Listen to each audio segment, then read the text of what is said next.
मैं उस देश की नागरिक हूँ जिसके होठों में गंगा और हाथों में तिरंगा है। वो देश जो कभी सत्यम शिवम सुंदरम, कभी वंदे मातरम और कभी पंजाब सिंध गुजरात मराठा द्रविड़ उत्कल बंगा है।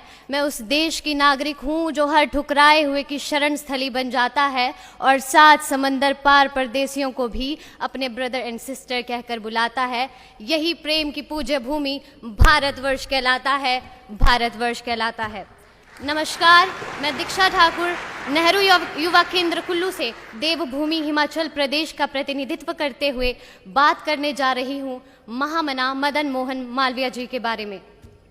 1857 की क्रांति की सफलता के बाद भारतीय जनमानस निराश सा हो गया था।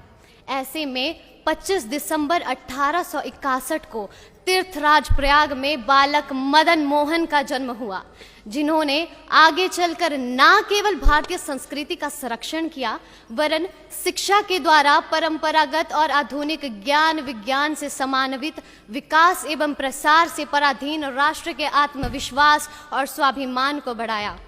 महामना की जीवन दृष्टि के 2 ही आधार थे, ईश्वर भक्ति और देशभक्ति। इन दोनों के उत्कृष्ट संश्लेषण, ईश्वर भक्ति का देशभक्ति में अवतरण और देशभक्ति की ईश्वर भक्ति में परिपक्वता महामना जी की जीवन दृष्टि का विशेष पक्ष था। महामना सच्चे अर्थों के तपस्वी थे। सात्विक तप के सारे पक्ष उनमें विद्यमान थे। श्रीमद् भगवद गीता में वर्णित वाचिक, कायिक और मानसिक तप के वे साधक थे। सदा शुद्ध संकल्प युक्त रहना उनका मानसिक तप था। असत्य, अप्रिय और खोटे शब्दों का त्याग तथा सदा शुद्ध, प्रिय और मधुर वाणी का प्रयोग उनका वाचिक तप था।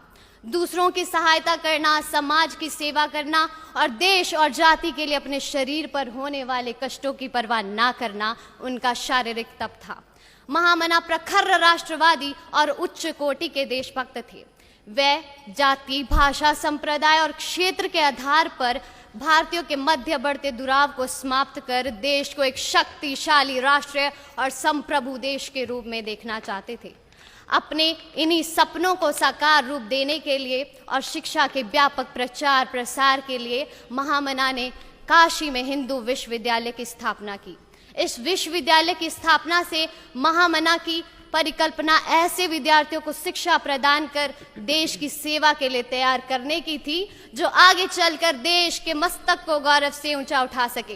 तो आइए आज हम सब भी ये प्रण लेते हैं कि हम आगे चलकर हर वो संभव कार्य करेंगे जिससे हमारे देश का मस्तक गौरव से ऊंचा हो सके। जय हिंद, जय भारत।